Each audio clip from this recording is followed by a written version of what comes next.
Bonnie, thanks for coming in. Nice to meet you. So my name is Kaye Guidry and I'm one of the assistant principals here. So today you are going to be interviewing for a math teacher position. So, all right, so we have a set of questions that the admin team has developed to kind of, let us know more about you and, kind of, we developed these in order to identify those people who really fit with the culture and the environment that we're trying to build here. So just be honest and relaxed, and I want you to feel like this is a conversation that we're getting to know you just as much as you're getting to know us. Okay. So, all right, so first of all, tell me what strategies you've used to get to know your students on a personal level. Well, I think one thing that I've done in the past couple years that I think has really changed my classroom a lot is I spend a lot of time just doing some community building the first couple, honestly, like 3 weeks. Okay. I mean, I don't use the entire class period, but I do a lot of icebreakers, like things that honestly a lot of teachers kind of roll their eyes at, but it gets the kids talking, and it helps me learn little facts about them because they always share. So I kind of do, I don't know if you've ever been to Tips and Tools, but it's really for adult learners, but one of their big things is that you share with a partner, you share with a table, and then you feel comfortable sharing out. So really, honestly, the reason why I started doing it is because I always felt like that I always had those kids that answered every question, and I always felt like there were kids that I didn't really realize I was ignoring, you know what I mean? And then I also felt like kids in math, they always had questions and they weren't asking any of them, And so I think that I really wanted them to feel more comfortable, and then and I wanted them to get to know each other. I grew up in a place where I had 200 kids in my graduating class, and I know just like here, it's a really big school and these kids don't know everyone in their class. And so my old school's like that too. It was really big, and I was shocked that they didn't know people that had been sitting next to them for months, and so I really, those were my main reasons for starting to do it. But then I realized it really helped me get to know the kids a lot better, and kind of their personalities a whole lot quicker than I would have. You immediately realize the ones that really want to share and the ones who don't, you know what I mean, that kind of thing. And who, so I would put them in groups of 4, and then each day, they would be with their group for a little while, and then each day I would go, okay, now I want you to number yourselves from like 1 to 4, or who has the brightest shirt on, or y'all are gonna move to a different group. So it would make them kind of shuffle. Interesting. But not everybody in the group was totally uncomfortable because some of the same people would stay there. Does that make sense? Yes, And so they kind of bring them into to be comfortable. But anyway, so that's one big thing that honestly I wish I would have started doing a lot earlier. And then of course just the greet them at the door.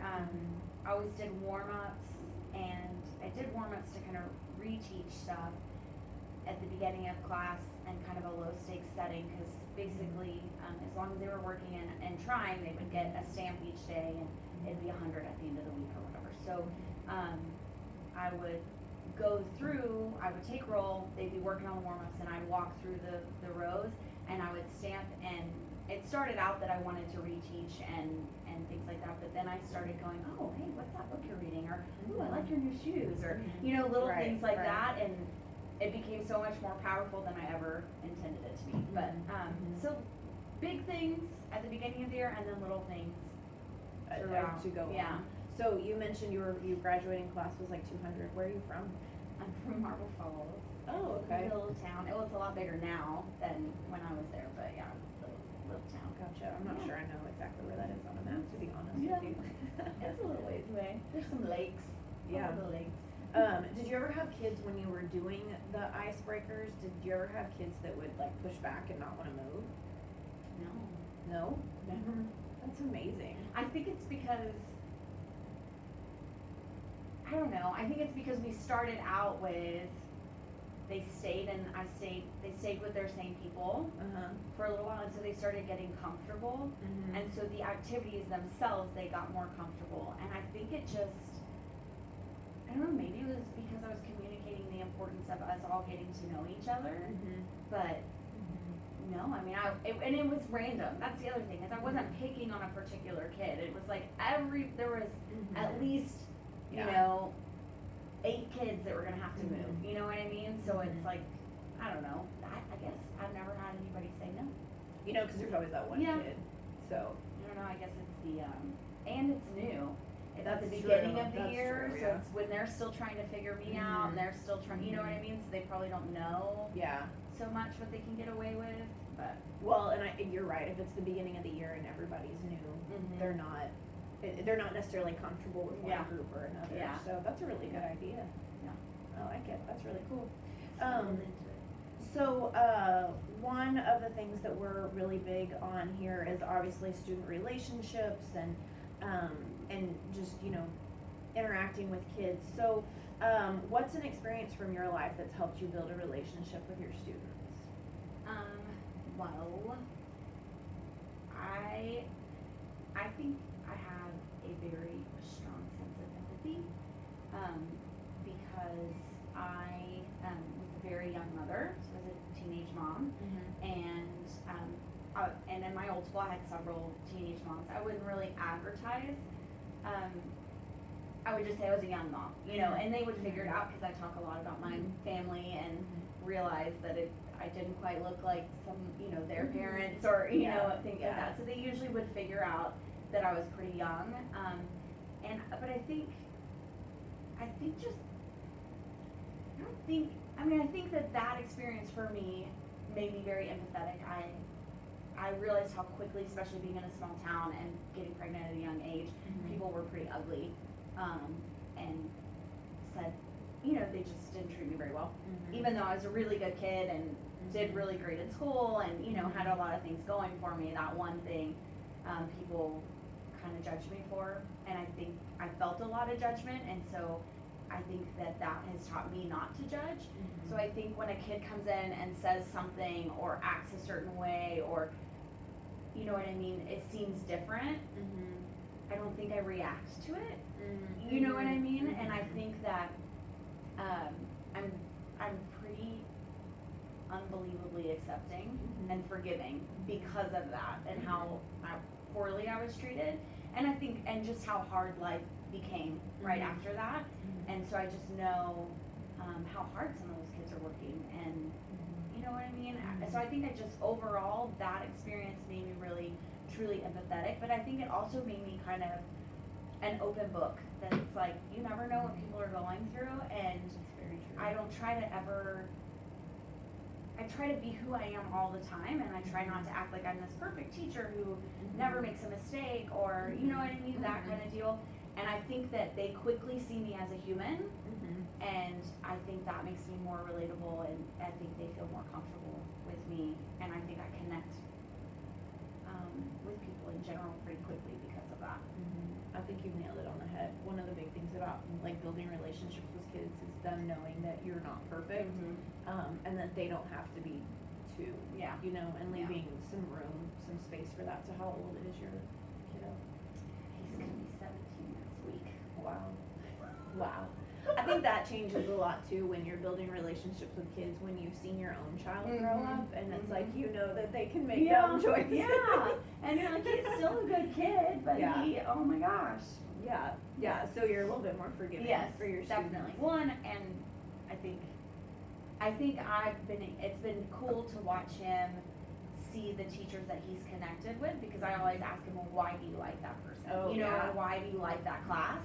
And it always comes back to the teacher of why he likes the class. You know what I mean? And because they're passionate, or they seem to care about him, or I hear him talk about the conversations that he has with teachers, and I'm like, it sounds like small things, but you know that teacher took time to ask him about something that had nothing to do with that class. You know what I mean? Or just listen, yeah.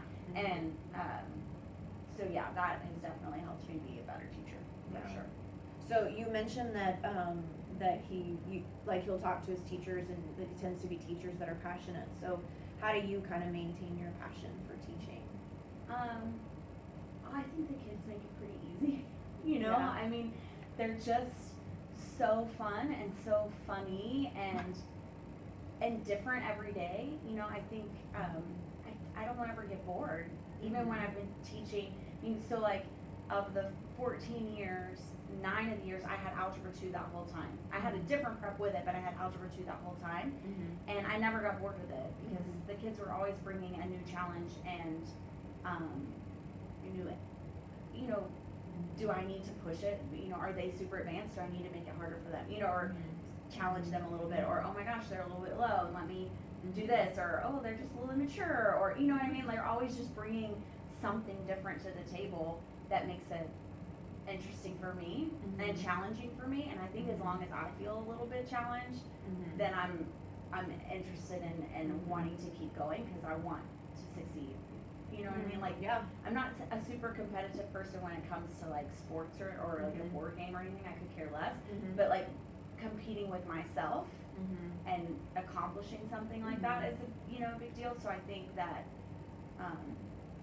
for me it's like, no, I'm gonna get them to love math. I'm gonna get them to love, you know what I mean? They're gonna tell me at the end of the year that they've never liked math until this year or whatever. You know what I mean? Like I want those things and I live for that.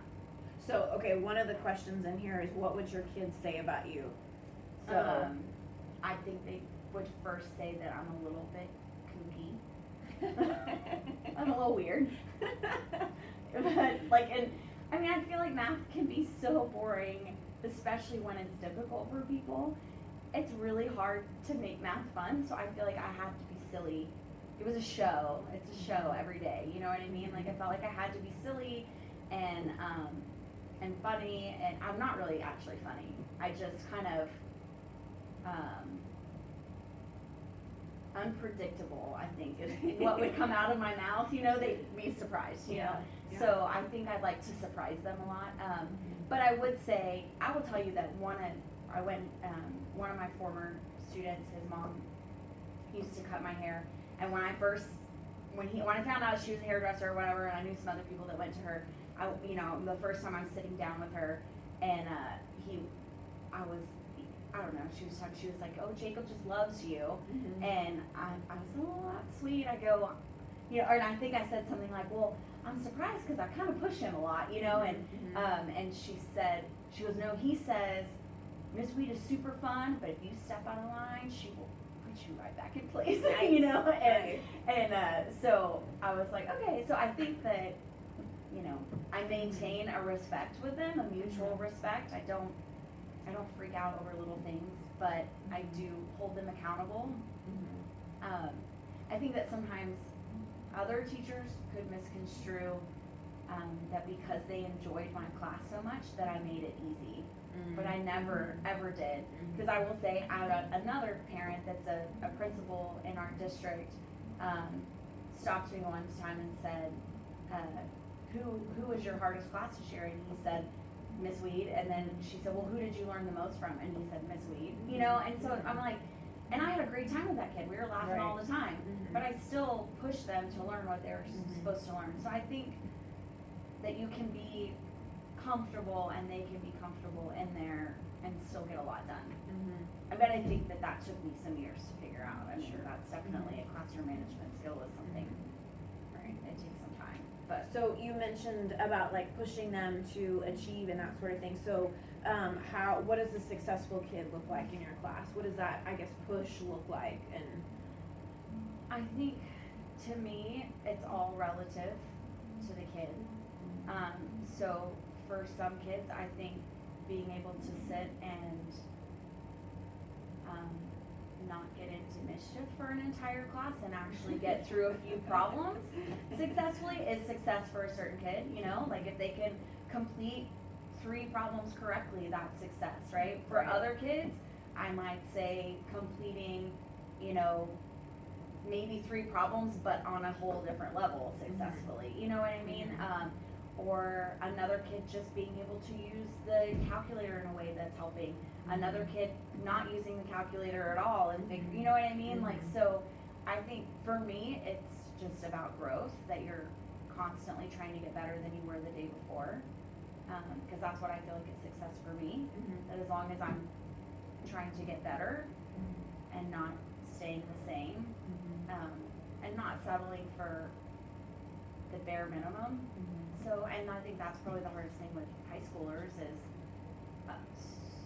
you know, a lot of them want to succeed, or a lot of them, their parents push them to do their very best. But then some of them are like, well, I know I can skate by with doing the bare minimum. And so trying to get them to believe in themselves. So how do you differentiate for your kiddos? It sounds like you have some like strategies or things that you do to push them. Well, I think for one, sometimes assignments are differentiated. So sometimes there are like enrichment assignments of, hey, I think that you're getting bored and this is too easy for you or whatever, and I think you could do so much more. So let me push you in this way with this assignment.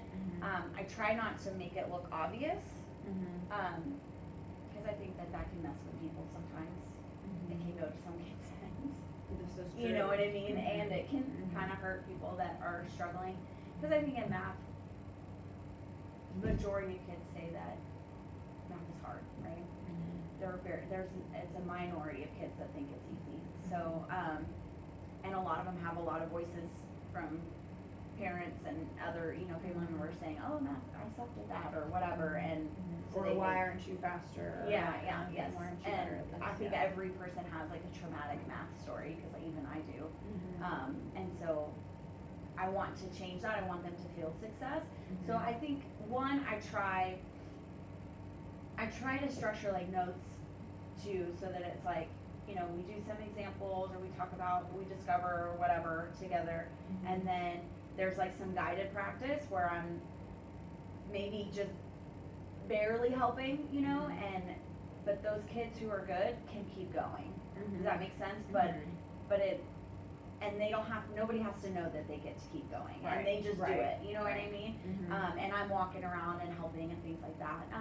Pulling small groups whenever they have practice time, you know, doing that kind of stuff and checking on kids.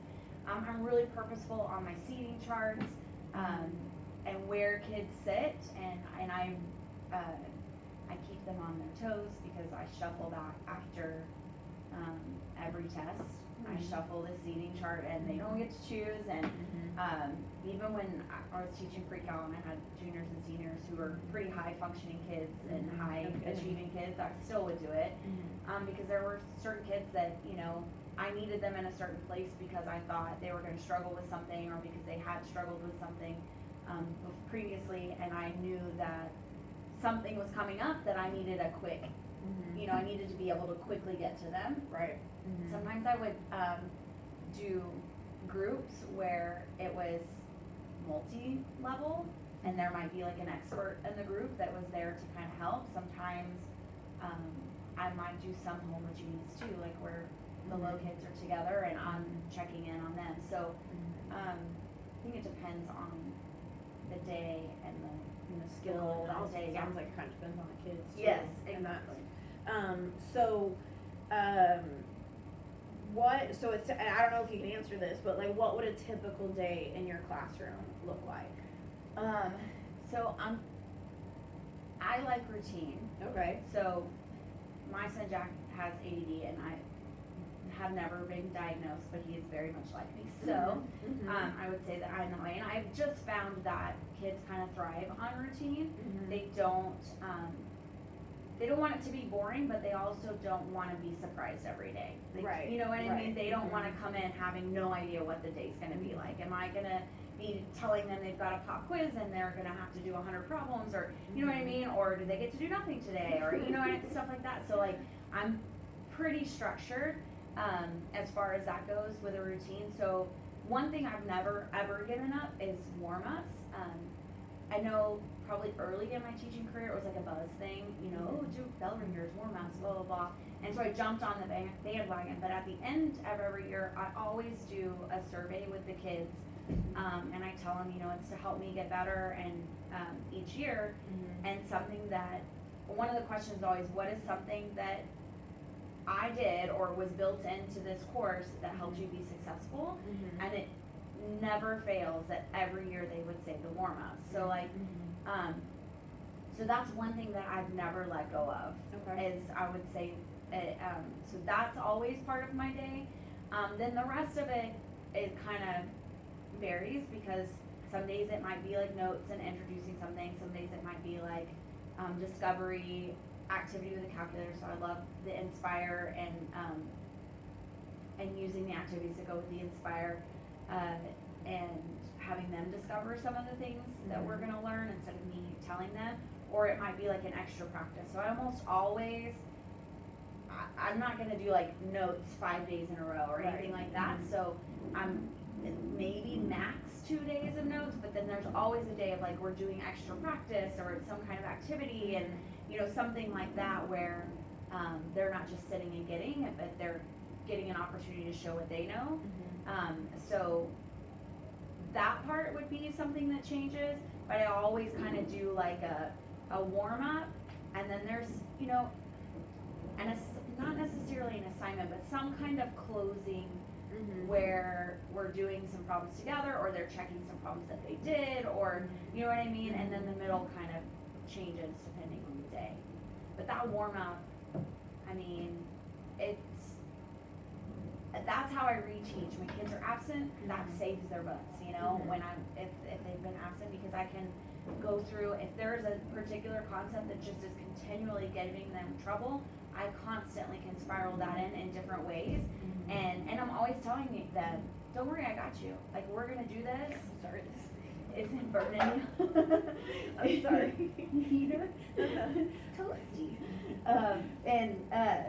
Anyway, so I'm always like, I got you. And after a unit, and they see how I do like the warm-ups and how I'm constantly going back to ideas and reteaching, they believe me, They see the value in it. Yeah, and so, and even like, okay, we're gonna have a quiz today, but let's talk a little bit about, let's do a little warm-up, get your mind in math mode first, and little things like that. I mean, anyway, so that's something that is always there.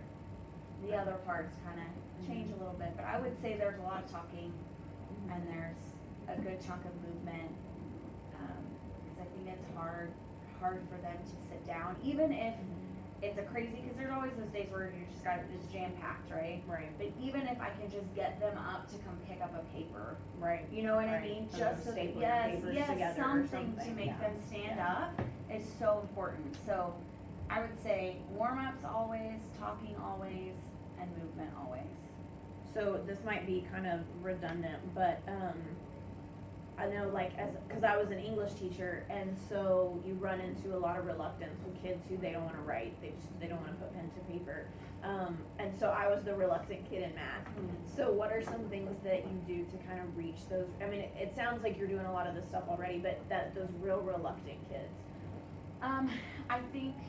I think that I have less of that than some people, just because I put so much of a focus at the beginning of the year on building a culture of we're all in here together.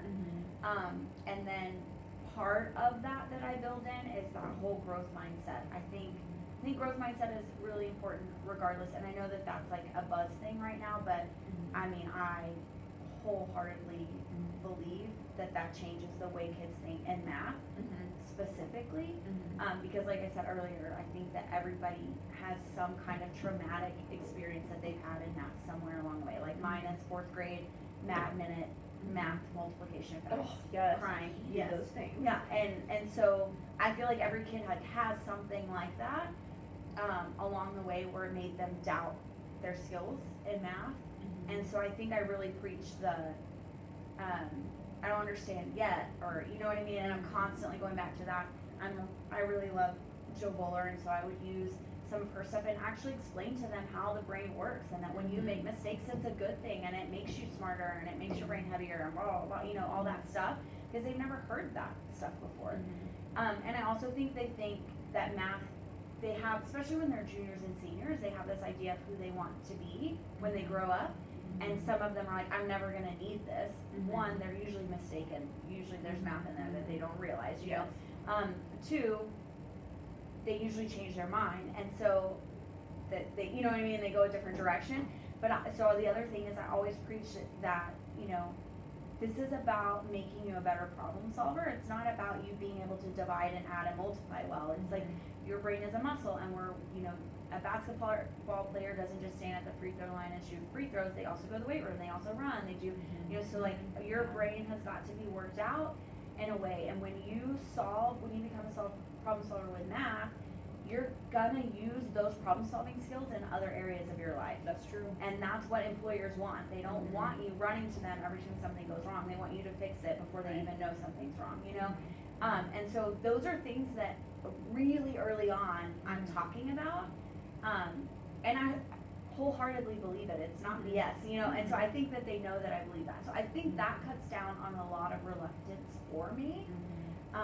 But I also, I joke with them and I'm like, I know you're trying to put your head down or whatever, but I want you to know that I am way more stubborn than you are. So you can keep trying that, but I'm just gonna keep coming. You know what I mean? Like, and so I think the relationship part of it, I don't ever give up on them. But I will tell them, look, hey, I'm gonna give you some space for right now, but I want you to know I'm coming back to you because I believe you, or I believe in you, or you know what I mean? That kind of thing. I mean, early on in my career, I felt like I probably would have had to go to parents more, but later in my career when I started figuring out that it's so many small, easy things, I didn't have to go to parents, and occasionally I will say I would go to parents when it was something out of the ordinary, like, in high school when they dramatically changed, it's, it can be really scary because there are drugs and bad friends and bad decisions around every corner. So I will say things like that I might would contact. I'm just, a parent, I just want you to know that I'm seeing a dramatic change in them, and I felt that it was unusual. Is something going on? What can I do? And maybe, and I've gotten things back. Oh, the grandmother died, or that kind Or of just thing. thanks for letting us know. Or we've seen it at home too. We're about to start investigating, or you know what I mean? So anyway. So speaking of parent communication, how do you communicate with parents? I do mass emails mostly. Oh, okay. Well, I do mass emails and I do remind on the text. I feel like the kids are more remind. They like that. But I send out mass emails to the parents almost every week, sometimes less when they're higher level.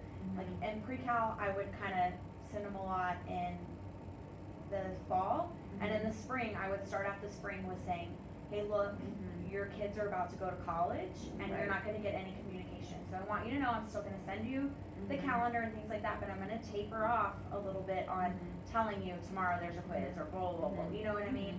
And I'm going to do the same thing on their reminds as well, and we're going to have a conversation in class about it, that your professor's not going to send you a reminder that your homework's due tomorrow, or, things like that. And what was the parents' reaction when you said that? Did they ever say anything? Never said anything. That's awesome. I think they just appreciated knowing that that's like you weren't just stopping. Yes, exactly. It was purposeful. Yes. Sorry, go ahead. And I hope that they realized that meant that I cared about their future success, not just what's happening right now. Because the easier thing for me would be to continue doing that, because when the parents know everything, the kids get more stuff done, So I think it's funny when teachers really resist, because at my old school there was an initiative of you're going to have to email parents every week. I just think it's so funny that teachers would resist that, because I had already been doing it and realized that it was so much easier on my part. Obviously the initial setting up the initial mass email took some time or whatever, but once I started doing it, the parents were always on my side. I never had a parent complaint. The kids were getting stuff done, and they weren't trying to come to me with excuses because they knew their parents knew. Right. You know what I mean? Right. And I felt like it made my life so much easier. I could see that. But and then I would send out like answer keys and things like that, and but also like remind. I really tried to build, like, get them involved in school. So like anything that was going on in school, I would try to send that out and remind. I mean, parents would join that too, if they wanted to, but mainly the emails I would keep for parents, and the reminder were for kids. And then the Google Classroom, I record my lesson, like every whatever the second time I teach it that day is, I would record it, so I just have like a little microphone, and you can see the screen. You can't see my face, but you can see the screen and what I'm writing and hear my voice, and you can hear the kids' voices. So like if they were asking questions. So I know some people just like sit and record a lesson, but I found that when I do that and the kids aren't in the room, I go way too fast, and I don't think of some of the things that they get confused about until I like see their face, you know, or they ask Especially a if you do question. it like at the end of the day when like all those questions have been asked and you're like, did I say this already? Yeah. Like, it feels like So I always would do that and upload that during lunch every day to Google Classroom. So if a kid's at home sick or whatever, they can watch like they were in class. And I put all my notes that I would use, I would have them filled in on Google Classroom too, in case they were absent. But I also had kids that were like, I can't listen and take notes at the same time, you know, so they just would print, you know, some kids would print it all out and they'd have it right there. Or they take pictures of my notes, because I always kept a binder in the back too, of them, take pictures of my notes, and they listen and then they fill it in later, or you know what I mean? And I tried to like give them those kinds of ideas, because that's the kind of, because like I said, with my older kids, they're gonna be gone and doing this on their own, so they gotta start figuring out what works for them. But yeah, I think you're right. I think a lot of times, especially with older students, so many teachers think they're just gonna come in already knowing like how to take notes, and they get real frustrated because they don't know how to do those things, and it's like, well, we gotta make them do those kinds of things. So, well, it sounds like you're very purposeful in pretty much every move that you make in your classroom. So planning, we work in teams, and so you would be on a team with other math teachers depending on the grade level and the kind of I mean, it's all math, but like, you know, it's pre-cal or algebra 1 or sort of thing, subject area. So have you ever worked with a team before, and what are some strengths that you bring to that team? Yes, I've kind of been in two areas. I've been where we're a team, but everybody still really does their own thing, you know what I mean? And then I've been with a team where they're truly trying to do the same kinds of things, and both are difficult, and both have easier things too, right? Because sometimes it's easier to just do your own thing and not worry about anyone else. But I kind of I've come away from that, and that I like to think that I've seen some other sides of things that made me think that all these Algebra 1 kids are my kids, and all, you know what I mean, that we're all in it together. And I can see how it keeps teachers going when things get tough, if they have this camaraderie to do things, and they can help pick each other up when, I just, this week's so rough, I can't get this done, well, here, I'll make the assignment, or I'll make this, or you know what I mean, and sharing the load a little bit. So I think that kids are benefiting more when everybody works together and everybody kind of is open book about what's going on in their classroom, and they ask for help, you know? I agree. So we have a pretty strong Algebra 1 team here. So if you were on the Algebra 1 team, what do you think would be a strength that you would bring to that team? Well, I think that I'm really purposeful about the small things. So I think that, one, I'm super organized, you know, so I get things like the summer before, I've got an idea of what's going on and what needs to happen, and, you know, and I've got a lot of things planned out, but I'm still flexible in that if you said, I know you've got this activity planned from, you know, you planned it 2 weeks ago or whatever, but I found this and I think it would be better because of this, so I go, okay, let's figure it out, you know? I think those are strengths, but I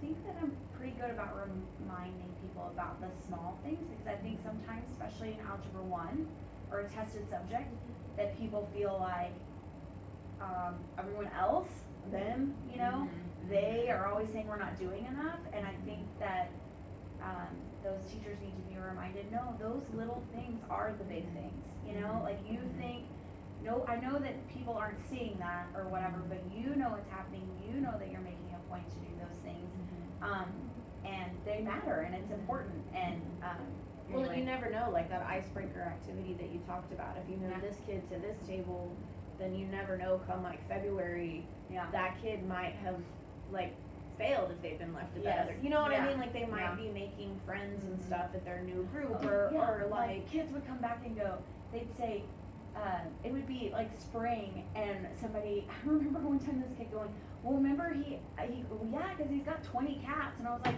what are you talking about, he has 20 cats? Don't you remember in the icebreaker, or in the activity, he had the most pets, he had 20 cats or something, and I was like, oh my gosh, I can't believe you remember that Yeah. from September, but yeah. they had connected over that in whatever way, shape, or form, yeah, so you're And right. they remembered that about the Yeah. kid, and so Yeah. then maybe that kid's more willing to ask for Yes, help or yeah. that sort of thing, And next so. time they're sitting next to each other, they're not uncomfortable, and So so it might take time in the beginning, but it pays off in the long run, that's nice, yeah, yeah. that's important. So what do you think is a weakness maybe that you're working on? Where do I begin? I think we all feel that way.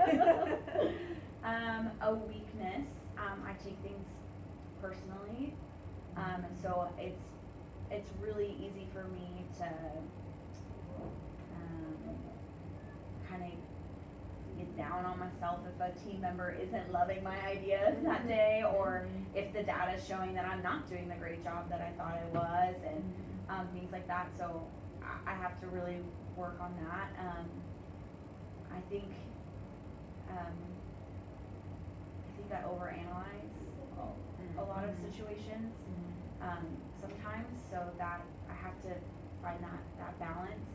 I think, I have a hard time balancing, I love my job, and I love doing a good job, and I could sit and design curriculum like into the wee hours, and I would love it, but then I've got this wonderful family that I've gotta take care of, and my mental health, and, so I think I have a hard time balancing stuff sometimes.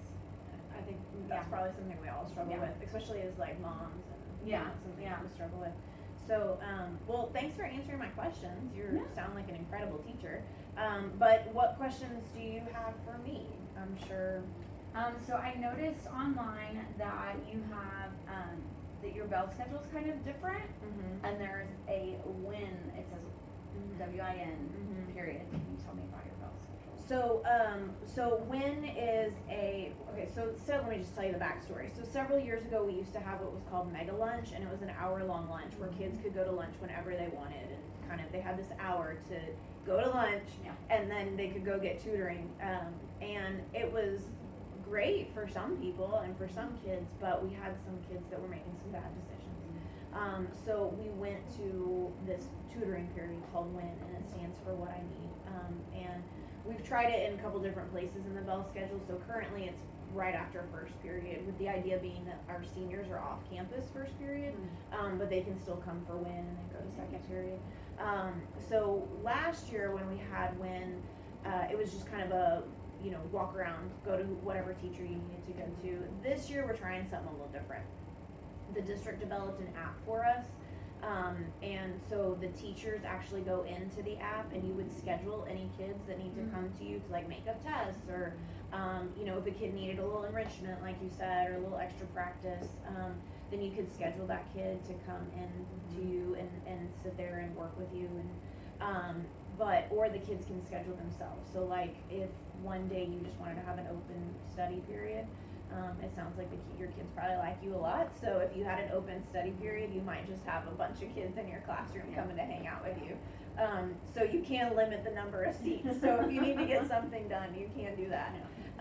But it's a little tricky right now with the app, so we're still in the progress. We're still trying to get it up and running and get teachers used to using it and kids used to using it. So, but it's been really neat because it's a time that we can intervene for kids that I think normally we wouldn't reach. So we're trying it out, and each core subject has a priority day.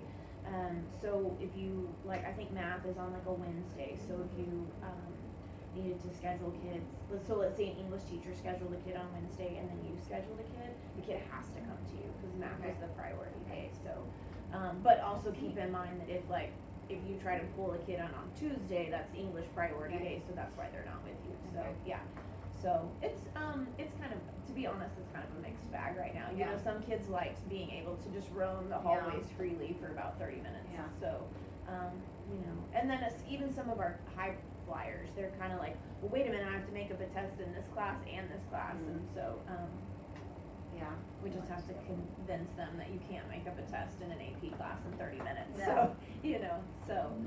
But yeah, and your duty would just be to be available for your kids during that time. Okay. So, yeah. Are there other duties? So we have morning duty and we have afternoon duty, and then for some people who have fourth period conference, they may or may not have lunch duty. It kind of depends. But morning duty starts, I think, at 8 o'clock, 7:45. And so you have to be like at your station. But if you have, like, let's say you get assigned to morning duty and you have to go drop your kid off, you can just talk to the AP who's in charge of that, and they can flip flop you to afternoon duty. So, and basically your job is just to stand in the hallway and, you know, keep, like you said, keep kids from pulling some shenanigans and just saying hi and being a presence. Yeah. So Are yeah. there any other activities throughout the year? So we actually have multiple activities that we ask teachers to choose from and attend. Okay. So the idea is that you would choose 5 for the whole school year. And they include a bunch of different things. Like we have academic awards night, we have proms included, homecoming was one of the things that you can choose from. I take that back. There's 5 events, but everyone's expected to go to graduation, and then you choose the other 4. Okay. So at the beginning of the year, one of the APs will send out a list of all those dates so that you can pick ones that work best for you and for your family. So if your child has an event, you can, you know, nobody's gonna be mad if you don't go to prom, you know. And there's no sort of sign-in sheet or anything like that. We don't wanna play gotcha with you. But we just think it's important that you be there for the kids and that the kids, you know, get to see your face and that sort of thing. Most teachers choose to go to our academic awards night when we recognize kids who are just kind of low achievers, or we ask you to nominate a couple of kids who aren't necessarily like the A student or stellar student, but just a kid who you've seen grown and work really hard. And it's a really neat night because you get to be there, you get to present the kid with their little award, and it's pretty neat because we've had teachers and students and family members that they're all in tears because this is a kid who traditionally doesn't get recognized. And it's the first award they've ever gotten, you know, and they're a sophomore in high school, so it's pretty neat. So yeah, it's pretty cool. So any other questions? What about parent involvement? Our parents are generally involved, you know.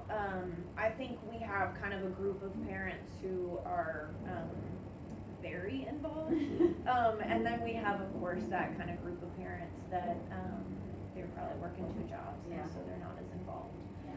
But I will say that that those parents who may not have the time, they're still they still want their teachers to reach out, and they still want to know what's going on with their kids and that sort of thing. So when you were talking about the mass email, they may not respond, but they still, of course, appreciate hearing about it. So, so I would say kind of middle of the road. Parents are generally involved,